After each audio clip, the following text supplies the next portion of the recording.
আসসালামু আলাইকুম বন্ধুরা, ওয়েলকাম টু সাবরিনাস ব্লগ।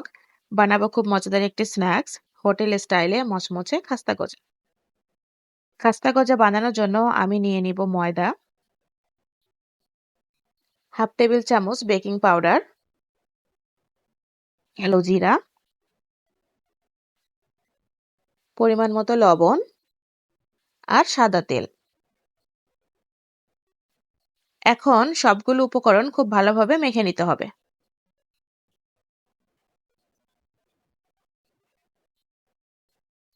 যখন মুঠো করলে এরকম দলা হয়ে যাবে তখন বুঝে নিতে হবে মাখা হয়ে গিয়েছে।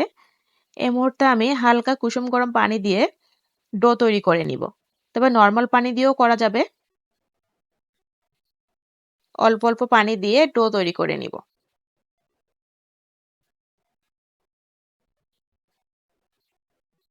আমি ডো তৈরি করে নিয়েছি।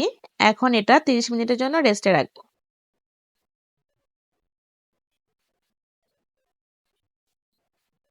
30 মিনিট হয়ে গিয়েছে। এখন আমি একটা বড় জায়গায় আটাগুলো এভাবে মেখে নিব।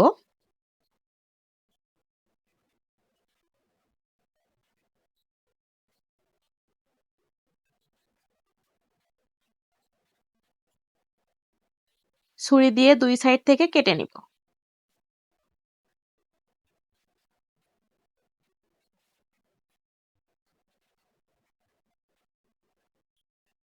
এক পিস আরেকটা পিসের উপর দিয়ে দিব। তারপরে সাইডগুলো খুব ভালো করে বন্ধ করে দিতে হবে। না হলে তেলে ভাজার সময় সাইড থেকে খুলে যাবে।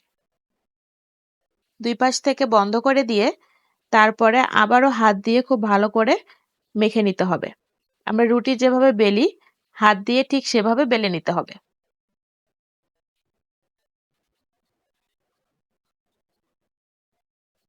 4 থেকে 5 বার ঠিক এমন করেই করে নিব।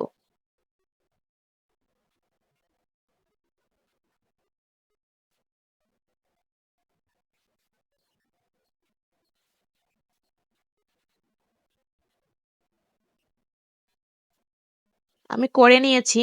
এখন গজা তৈরি করার জন্য ছুরি দিয়ে পিস পিস করে কেটে নিব।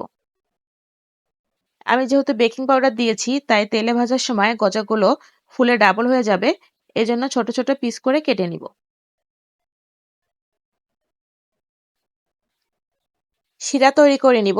তার জন্য কড়াইতে দিয়ে দিব 1 বাটি চিনি। আমি লাল চিনিটা নিয়েছি। পানিটা দিব ঠিক 1:1 অনুপাতে। যতটুকু চিনি ঠিক ততটুকুই পানি দিব। 3টে এলাচ দিলাম, খুব সুন্দর গন্ধ আসবে। পানিটা ফুটে গেলে 4-5 মিনিট জ্বালিয়ে তারপরে তুলে নিব।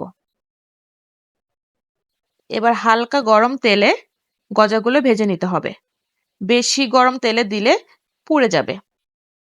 2 পাশ থেকে নেড়েচেড়ে ভেজে নিতে হবে।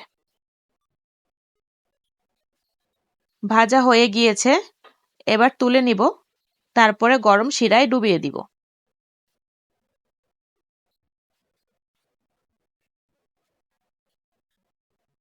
শিরাতে ডুবিয়ে ঢাকা দিয়ে আমি এভাবে 15 থেকে 20 মিনিট রেখে দিব।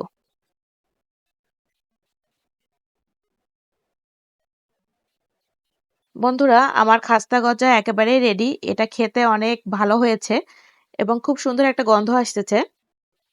আপনারা দেখলেন আমি কিভাবে খাস্তা গজা তৈরি করলাম। তো যদি ভিডিওটা ভালো লেগে থাকে তাহলে অবশ্যই ভিডিওটিতে একটি লাইক দিবেন, কমেন্ট করবেন, আমার পাশে থাকবেন। আজকের মতো এ পর্যন্তই। দেখা হবে পরবর্তীতে নতুন কোনো ভিডিওতে। সে পর্যন্ত সবাই আমার সাথে থাকবেন, পাশে থাকবেন।